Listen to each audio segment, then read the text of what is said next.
Hello again. My name is Molly Barnes, and I am the school board director for District 3. Today, I'm going to be reading to you a book called Fish for Jimmy, which is a story inspired by one family's experience in a Japanese-American internment camp. This book is written by Katie Yamasaki.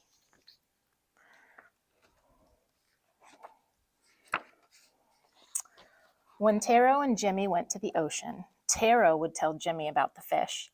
The fish had taught Taro how to swim, he said. Jimmy hoped that one day he would be as strong and smart as Taro, that he too would learn the ways of the fish and the water. Then Taro would point across the great Pacific Ocean and tell his brother stories about Japan, the land mother and father had left long ago in search of a better life. These are some amazing pictures. Look at all those fish. I love it. The life they found in California was good indeed. Father and two other men opened a vegetable market. Farmers brought their vegetables to Father's market, and he would sell them to owners of small vegetable stands. Some days, Mother helped by keeping track of the stock and greeting the vegetable stand owners as they searched for the ripest tomatoes and the leafiest lettuce.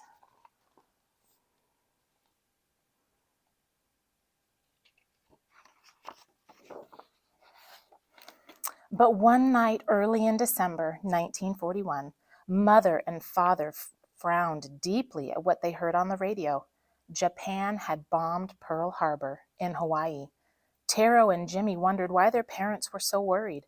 Hawaii was far away and Japan even farther. Bang, bang, bang! Mother answered the door to three men whose badges read FBI.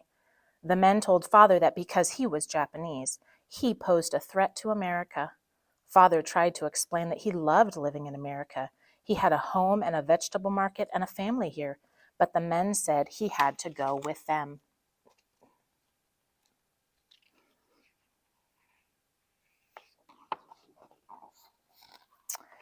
As Father left, he said to Taro, "You are the man of the house now. You must help your mother and take care of Jimmy until I return." But Father would not return soon. One day, signs went up all across California with orders for people of Japanese descent. Japan and America were at war, and Japanese people were forced to leave their homes and schools and jobs, taking only what they could carry. They boarded crowded buses with covered windows.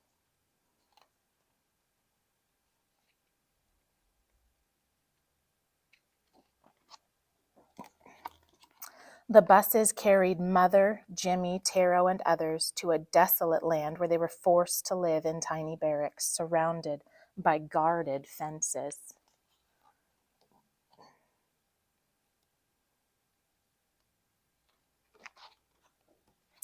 In the dusty internment camp, Jimmy lost his appetite. "Whose child is that?" the cooks whispered, glancing at Jimmy. "He hasn't eaten since we've been here." Mother bowed her head in shame and desperation.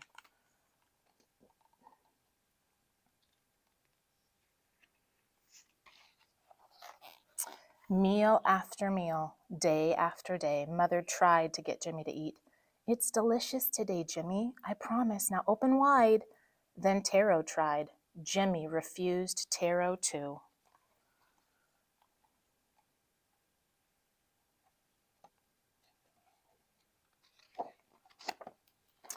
Jimmy didn't understand why his family couldn't be together at home near the Pacific Ocean, at home where they could eat in their own kitchen. Why couldn't his mother cook the good rice and noodles, fresh vegetables, and fish that he was used to? Soon Jimmy stopped asking about the Pacific fish and could no longer remember how the ocean looked and smelled. He stopped running with the other children. Mother and Taro feared that Jimmy was becoming ill.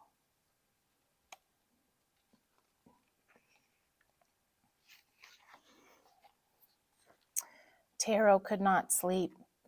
As his mind filled with troubling thoughts, he worried about Jimmy. He worried about their father and remembered the night in December when the men took him away. "You must help your mother and take care of Jimmy until I return," his father had said. Quiet as a breeze, Taro wrapped the shears he had secretly borrowed from the camp garden in his mother's scarf and slid them into his pocket. He slipped out the front door.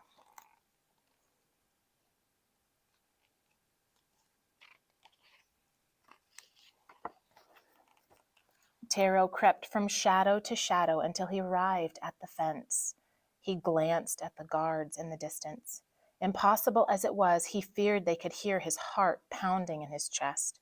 He clipped the fence and slipped into the darkness.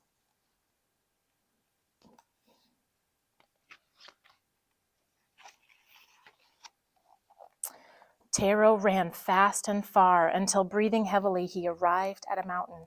A trickle of water led to a quiet pool where still black water reflected the night sky.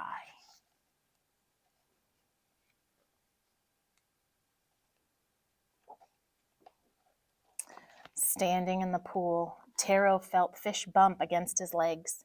He slowly lowered his hands into the water and let his fingers sway like reeds. He silently asked the river fish to help his brother.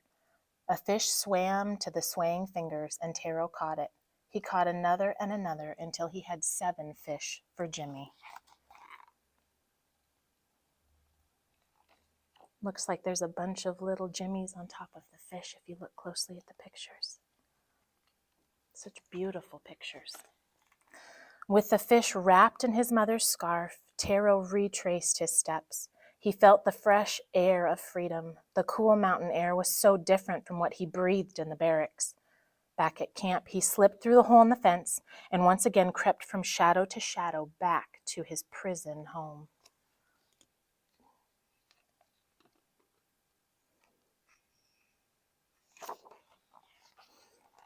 In the morning, there was fish for Jimmy. As Mother cooked the fish in their barracks, Taro's belly rumbled.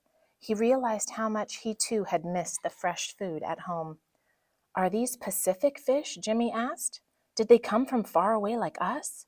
Mother laughed as Jimmy ate at last. Taro had forgotten the sound of his mother's laugh, and it was beautiful.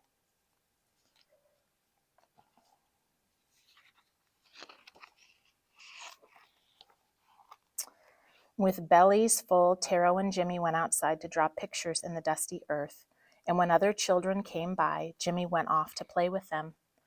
Many months later, Father was released from prison and was permitted to join the rest of the family at the camp. Taro showed Father how each week he would creep beyond the fence to the free air of the mountains to find fish for Jimmy.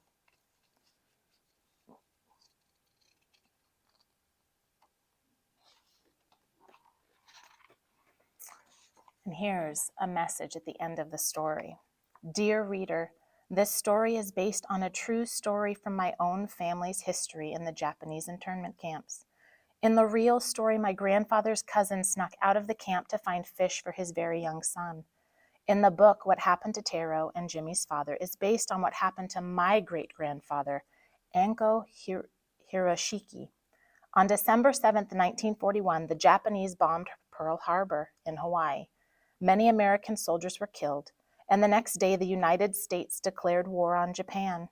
The years that followed were extremely hard times for people of Japanese descent. More than 110,000 American citizens of Japanese descent and Japanese resident aliens, including my great-grandparents, aunts, and uncles, lost their homes and were sent to live in internment camps in desolate parts of the country. They were sent there because the government feared people of Japanese descent couldn't be trusted. Many innocent Japanese men, such as my great-grandfather, were also arrested and sent to prison the night of Pearl Harbor for fear they were spies for Japan. The camps were closed in 1945, and in 1988, the United States government admitted it had made a mistake and offered a formal apology to the victims of the internment. And here we have a couple pictures of Katie Yamasaki's great-grandmother and great-aunt and great-grandfather.